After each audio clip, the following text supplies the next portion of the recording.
Well, this is what you call a journalist's gold. This is the documents that were released yesterday by the RCMP, and there's something on literally every page. Most journalists covering this story have been going through this a couple of times, and they keep finding new things. We want to isolate a number of particular areas that were in those documents that were released yesterday. But first, I want to hear from Chantal, because we didn't hear you last night. We heard from Bruce and Andrew. Overall, the general impression of what we saw yesterday. That it is so bad that the only thing worse would have been for the RCMP to say that the Prime Minister was implicated, which is the last level. It's the nuclear level in this. Why so many journalists like it? It's like being a fly on the wall in all these rooms where we never get to go. Why many Canadians cannot like it is if you were a fly on the wall and you got to read this, you wouldn't like what you hear. Okay. All right, well, let's break down some of the stuff. You talk about the relationship with the Prime Minister, keeping in mind, once again, as we said last night, these are all allegations, right? Nothing's been proven into court. But nevertheless, the question remains at the top. What did the Prime Minister know? A couple of emails that we want to isolate here today and try and talk about what their possible significance is. Here's the first one. Keep in mind, this is just February 13th, so it's just 9 days after that meeting between Wright, Harper and Duffy, where the Prime Minister says he told Duffy, pay your bills. And coming out of that meeting, obviously Nigel Wright was trying to arrange what that payment would be and how it would take place. And Wright emails two people, and a number of people actually, in the PMO. I do want to speak to the Prime Minister before everything is considered final. Less than an hour later, he sends another email. Once again, from Nigel Wright to these other people within his office, we are good to go from the Prime Minister. So the suggestion there that within an hour he was able to come up with an okay from the Prime Minister on something on the payment. What should we make of that? Well, to give it some context, there's another quote on the same page where Nigel Wright says, I've got the go-ahead on point 3. Point 3 was this, among this list of demands that Duffy had delivered through his lawyers, and point 3 was, I have to be made whole. I have to have my expenses paid. So I've got the go-ahead on point 3. It gives you the context of this. They're not just talking about some vague plan. They're talking about specifically having the Conservative Party pay for Duffy's expenses. And it's really hard, it seems to me, to read those quotes as indicating the Prime Minister was not informed of those particular negotiations. Okay, the Prime Minister's office late today putting out a statement saying he wasn't, but we keep that in mind, but we're looking at what we see in these documents. Bruce, your thoughts on it? Well, the problem, I think, for the Prime Minister in this is he's giving partial answers, he's giving half answers, he's issuing statements through his spokesperson. He's not actually taking questions at length, which I'm sure would be painful. But this has got to be more painful by now. There are a number of contradictions. Andrew raised one. There's also this statement to the effect that Mr. Wright informed the Prime Minister of the broad lines that he was going to personally assist Mr. Duffy. Well, either the discussion that happened in that hour was a discussion about the party paying the money, or Nigel Wright helping Duffy pay the money, or there was no discussion of where the money was going to come from, which makes it kind of hard to understand why Mr. Wright had to go and talk to the Prime Minister at all. The Conservatives seem to think that if they give partial answers on all of these questions, if they obfuscate endlessly, that this will go away. But the obfuscation is the problem. It's not the solution for them. No, it's been that way for more than 6 months now. Chantal, your thoughts on it, but first, let me just show you the exchange with the Prime Minister on this good-to-go issue. Yesterday, Thomas Mulcair and the Prime Minister in the House of Commons. Today, just Thomas Mulcair. The Prime Minister was away. Watch this. We are good to go. Good to go with what? Very good. The right honourable Prime Minister. Good to go with Mr. Duffy repaying his own expenses. Since when does the Prime Minister of Canada have to approve a senator repaying his own expenses? Exactly. And that becomes a key part of it. Chantal. Yes, but if you look at it from the government's perspective, this was bad news. This was unexpected. The hope of the government would be that the RCMP would find no criminal behavior. All this stuff does not become public. But now that it's public, they've also seen all that there is out there. And I think they've concluded that there is not out there a smoking gun, and that if they keep obfuscating, they are not going to be feeding this beast. While if they start giving more answers or indulging by saying, I didn't approve the party paying, but I approved that we would keep Duffy in the caucus, then it just makes the story continue. So I think they think that this is as bad as it gets, and from here they put up this wall. This is where we stand. Well, as bad as it gets, unless somebody gets charged and there's a trial and people have to be on a stand, witness stand. Yeah, it depends on your definition of smoking, I suppose. It's not materially clear to me why it's any better if it's just the party paying than if Nigel Wright was paying. And one way or another, you are paying a sitting legislator. But that's why you wouldn't say that he was approving it. Well, but right? but as I say, his line in Parliament of, well, good to go just meant that Mike Duffy would pay his own expenses doesn't make any sense for the reasons that Tom Mulcair was saying. You don't need approval in that case. It contradicts the emails where it's very clear Nigel Wright saying, I've got the approval from the PM. And thirdly, let's supposing this storyline that sort of seems to be out there that Nigel Wright deceived him, that he told him, let's say, oh, I'm actually just need your approval so that Mike Duffy will pay his expenses. Well, that would mean that Nigel Wright was not only lying to the Prime Minister, but he'd also have to be lying to all the other people he was dealing with when he goes and tells them, I've got the PM's approval for this deal with point 3 and all the things that Duffy's demanding. It doesn't make any sense to me. That doesn't look like the portrait of Nigel Wright that most people would draw. Let me show you the email that Bruce referred to a couple of moments ago. This is later. This is when the story was breaking, May 14th. This is from Nigel Wright to those within the circle who were trying to come up with what the answer was going to be to this story that was breaking, that there'd been a deal and that Nigel Wright had paid the money himself. He says, the Prime Minister knows in broad terms only that I personally assisted Duffy when I was getting him to agree to repay the expenses. Now, what's fascinating about this is the Prime Minister has always said he knew nothing about the arrangement where Nigel Wright would be paying money. This says in broad terms.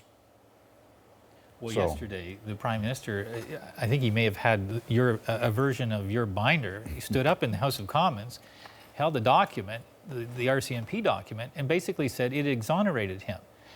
Well, I don't know how you can read that quote and come to the conclusion that there's no gray area here. There's obviously a gray area here. The question of why Nigel Wright went to seek approval, what he was seeking approval for, is answered at least somewhat by this, that the PM knew in broad terms. Now, like everything else, I agree with Chantal that the calculation is keep obfuscating, eventually it'll go away. I think it's a miscalculation. I think it's proven to be a miscalculation, but I think it's the one that they're still operating with, either because they know that the truth, should it out, will be far worse than what they're enduring right now, which is a scary situation, I'm sure, for them.